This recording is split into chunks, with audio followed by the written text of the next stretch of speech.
So we'll try to be fairly quick because I'm sure a lot of you are very hungry. But Davina and I have worked together at the Affordable Housing Institute, where Davina still works today. Maybe I'll introduce you and you introduce me? Sure. Yeah? So Davina comes from Wall Street. I'm sure there's more to say than that, but she comes from the housing finance side and has worked on housing finance for many years, and has since been doing housing work around the world at AHI and has been doing PPPs. Will you introduce me? Sure. And Olivia is principal at Miyamoto, which is an engineering and disaster risk reduction firm. At Miyamoto, she focuses on resilient housing solutions, and her background is more on the supply side, I would say, whereas I'm more demand side. Her expertise lies in construction, having previously worked at Cemex, and she also spent quite a bit of time in Haiti after the major earthquake there. So do you want to kick us off?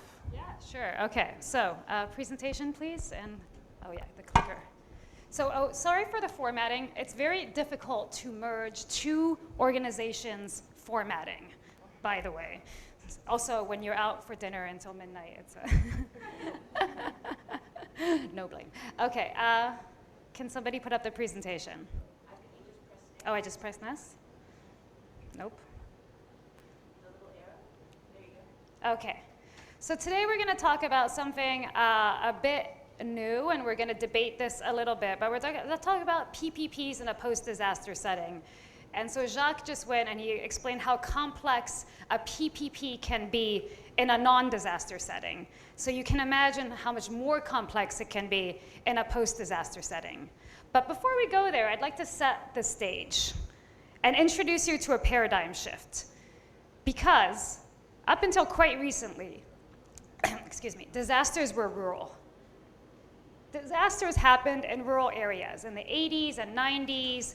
When the humanitarian sector grew, we were addressing rural disasters. We would intervene where there was plenty of space, and we would come in with tarps and with tents and with shelter vouchers and different things, and we would build refugee camps. Everybody has seen refugee camps, and they're kind of a product of the 80s and 90s and the early 2000s. We've had a lot of these refugee camps built all over the world, and they more or less worked. I mean, they're not great, they're not sustainable, they shouldn't be permanent, but that was our solution, and that is what the UN knows how to do, this is what IOM knows how to do, and UNHCR, and this is our solution for major crises.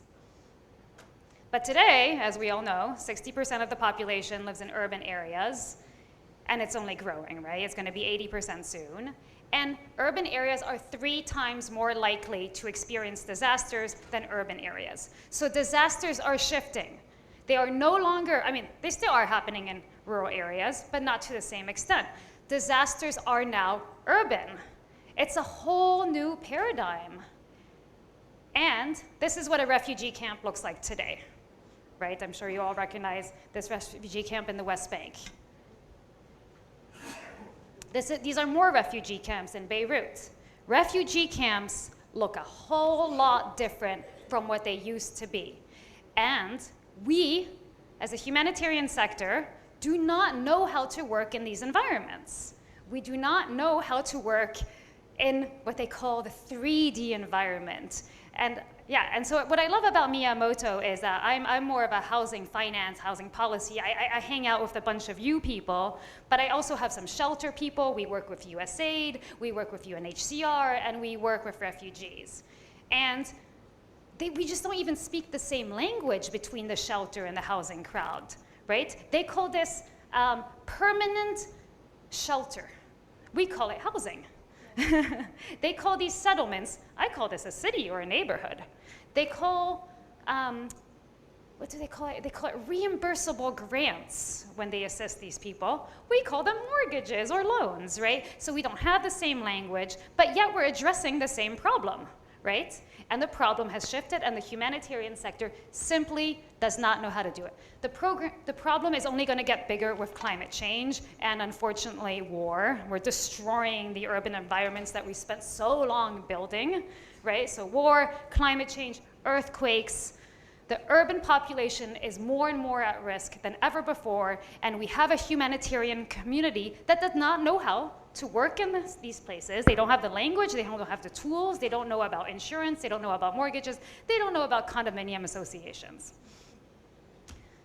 So, how do we work in these complex new vertical environments? How do we work in 3D? How do we rebuild when it's so hard, when one building can have many, many landowners, when there's many, many mortgages, many types of insurance? You know, on the left, you have the Ukraine example where we're currently working. On the right, you have the destruction that just happened in Florida, right? Huge mess. I'm not even gonna get into insurance, but huge mess, and it's happening all over the world, and it's affecting all of us. None of us are immune to this. The poor, the rich, although the poor are more likely to be affected.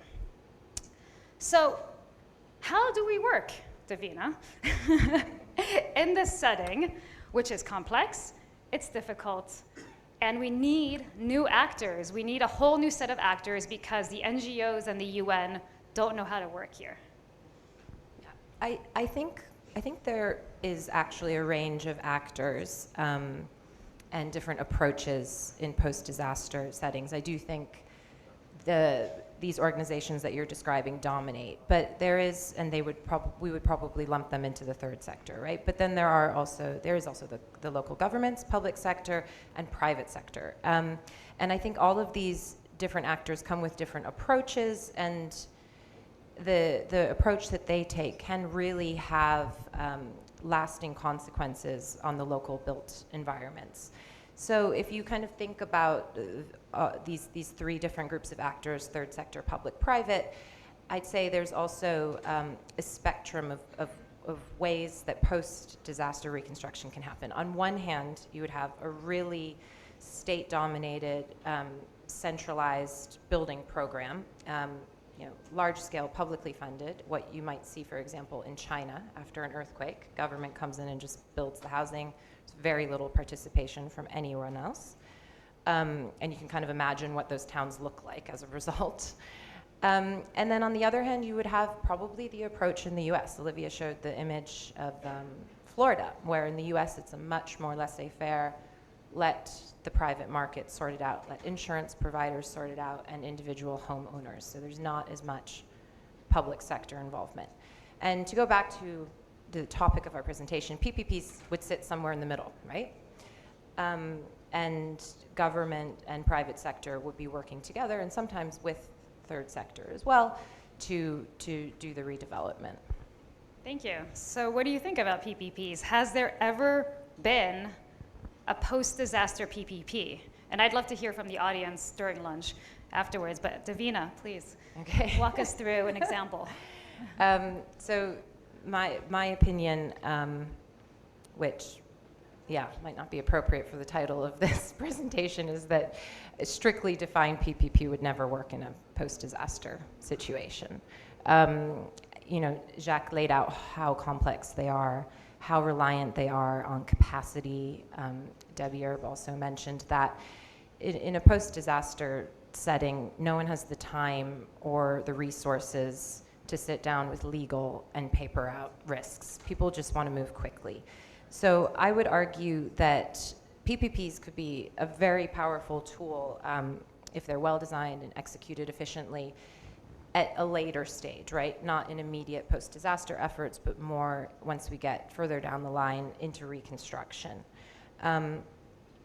And I have an example so actually, let me take that one step further. I would argue that a strictly defined PPP, like what we were looking at in Jacques' presentation, isn't suitable, but public-private cooperation is definitely the way forward.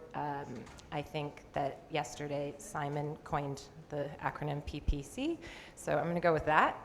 And I have an example, a colleague of ours at AHI, before joining AHI, he worked with the Ministry of Housing in Chile. And as we all know, Chile has lots of natural disasters. So this is a very tidy little case study showing what can happen when all these actors work together. yeah, formatting didn't quite work out. So this is an example of a neighborhood in a city in Chile called Camilo Enriquez. And as you can see, they had a big fire.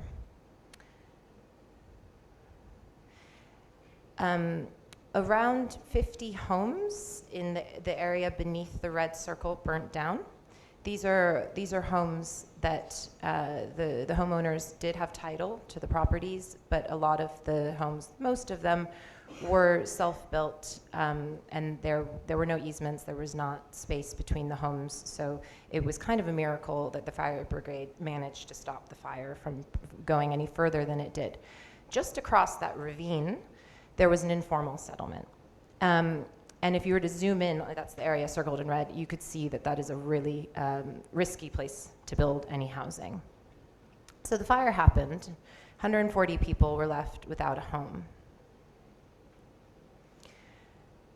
And what was really remarkable about this situation is that government, probably because they've had experience with natural disasters in the past, immediately swooped into action and identified and worked really closely with a local community organization. And the community organization was able to communicate with the residents and help them understand why it's important that they don't come back and just start building stuff immediately and set up tents.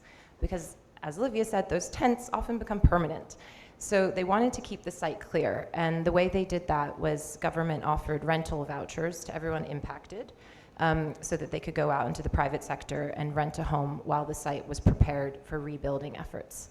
At the same time, government worked with that local community organization to come up with capital that they could use to rebuild. And they identified they realized that the local salmon industries association, salmon industry figures really prominently in most of these households' lives, was keen to have some CSR exposure. So they wanted to put some money behind the reconstruction efforts here too. So government in this example is really very much playing the role of getting everyone to work together, collaborating, and convening people. These are all the different coordinating actors, and as I said, funds. You have money from the salmon industry as well as government. Government, in this case, was very pragmatic in that they realized that most emergency funding is allocated at a federal level, but that would take too long. So they were able to use some local funding at the municipal level, reallocate that, and have that money immediately available. And then the local community organization was called Desafío. It means challenge.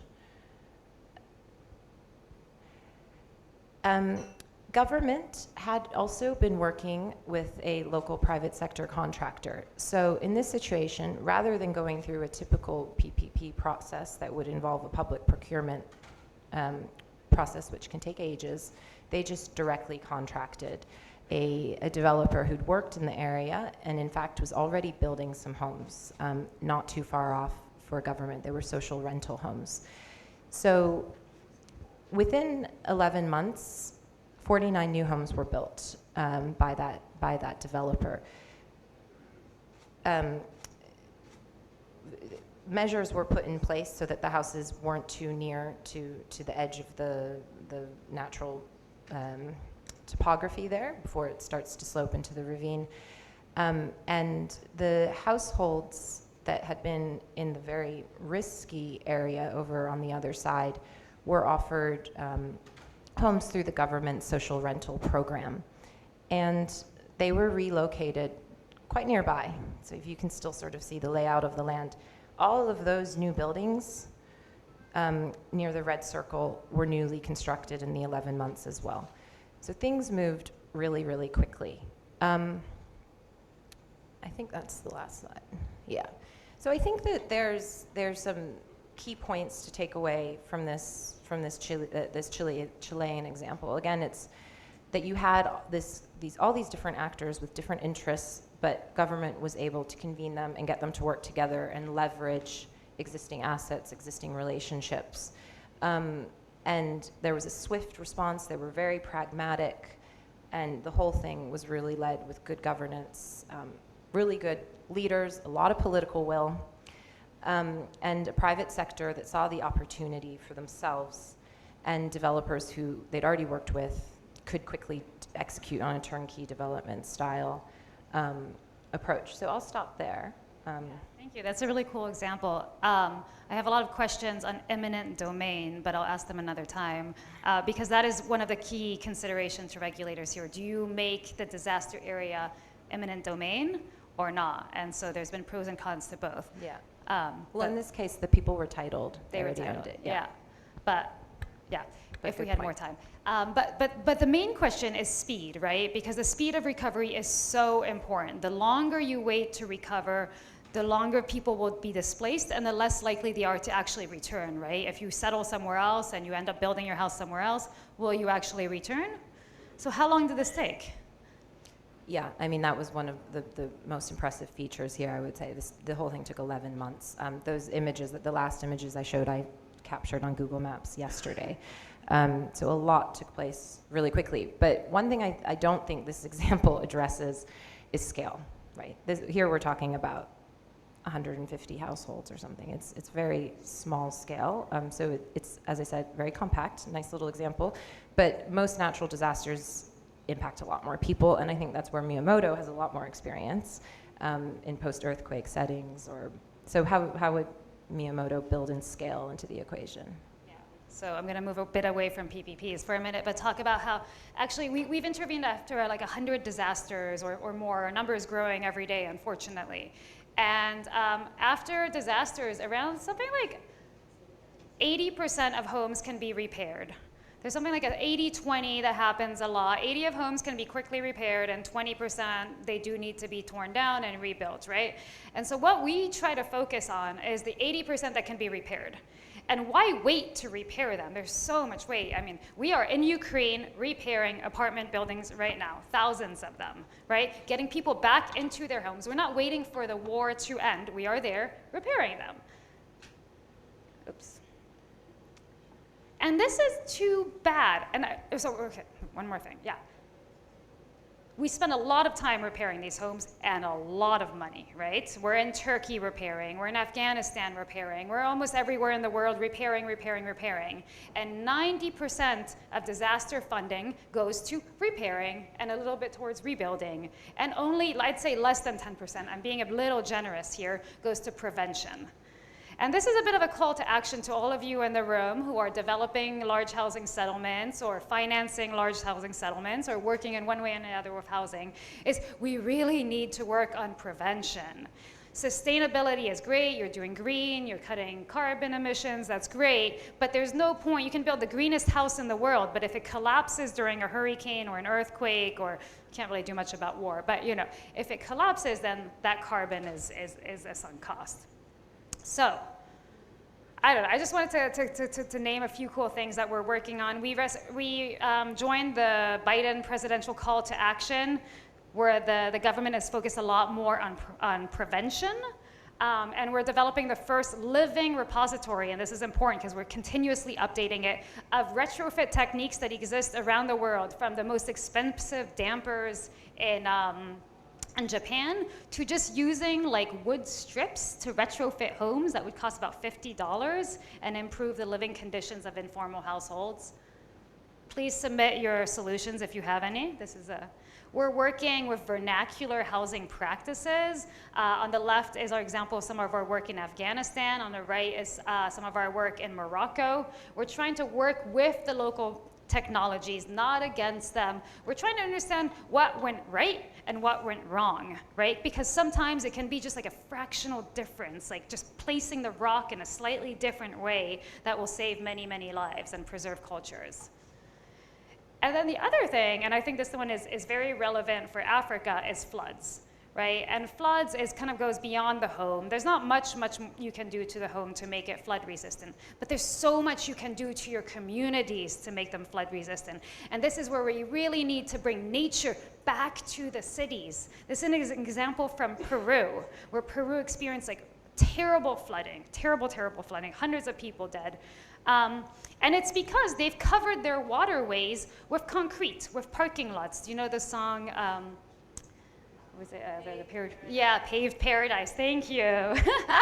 That's right. We've paved paradise. We put concrete and asphalt over our waterways and over everything. And then when it rains, the water has nowhere to go. And then everybody's surprised when there's flooding. And guess what? It's going to happen more and more, right? And we're going to be more and more surprised when it happens twice in 1 month in Florida, when it happens in Kenya, when it happens in all our countries. We need to unpave our cities. We need to bring back the historical waterways. And in Peru, that meant going back to some really old documents, to some really old photos to discover, okay, how did they do it in the past? Maybe we can bring these back up to the surface and make it fun too. Turn them into parks, turn them into pleasant places where you can go for a stroll. It can be really incredibly beautiful, and it can be super cheap too, because this is just nature. You don't need to pave everything. And we're doing this in Africa too. This is a project we're working on in the DRC. How do you integrate nature-based solutions into our cities? And so going back to PPPs, Davina, how can we make sure that PPPs are the place where we can prevent disasters? How can we make sure that the PPP is an opportunity to make sure that the disaster never happens? Yeah, I think that's right. I think PPPs are an opportunity to increase sustainability and resiliency now, maybe not immediately following a natural disaster. But PPPs now give us an opportunity to enhance resilience by correcting existing dynamics, right? Like people building, as we were looking at in the Chile example, in unsafe places. Those people could be moved into a PPP project in a much less risky environment, and the PPP projects can incorporate green build, sustainable build features.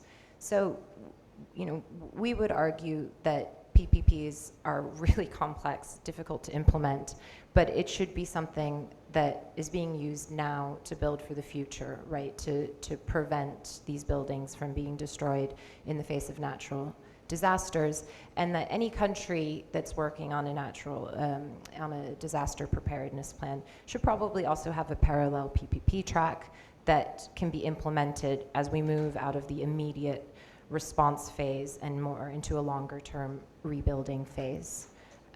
So we do think that there's a clear connection here between PPPs and sustainability, and hope that they are used to that effect in the future. We'll stop there. Hungry?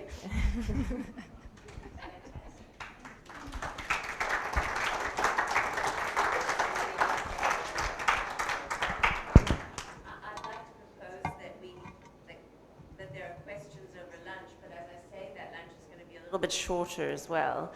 We are running a bit behind time. What was so interesting in terms of what you were saying, though, I mean, PPP sounds like a whole system. It's just us working together on the basis of which we each have strengths, right, to overcome that. And then it's about building the trust that, and so what I found so interesting about the Chile example is that there was real motivation, right? And to recognize that. And I think that exists in so many local circumstances. There could be, it's a community that's lived together for a long time, or an employer, or a church, or a school. And to start to bring those kinds of social networks in to participate with the finance and with the policy frameworks. And think about that. I completely agree, and I think the on the other end of the spectrum, government just coming in and rebuilding may be really fast and effective, but it loses the participatory approach, and people don't really want to live there. It's not the same neighborhood it was before. It really changes the fabric. So yeah, I agree. I think convening all these actors, especially local communities, is essential. That's great. I mean, there's so much more to talk about. I'm sorry, but it's lunchtime. So